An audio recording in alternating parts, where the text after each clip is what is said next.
పోతున్నాడు.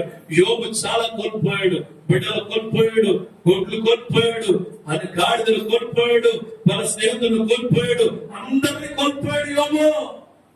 అని చివరికి యోబుకి దేవుడు ఎన్ని ఇచ్చాడట? రెండింతల ఆశీర్వాదం. ఇదే వచనం అంటాడు, ఎన్ని ఇచ్చాడో చూడడానికి. 12వ వచనంలో యోబు మొదట ఆశీర్వదించడం అంటే మరీ అధికంగా ఆశీర్వదించడం.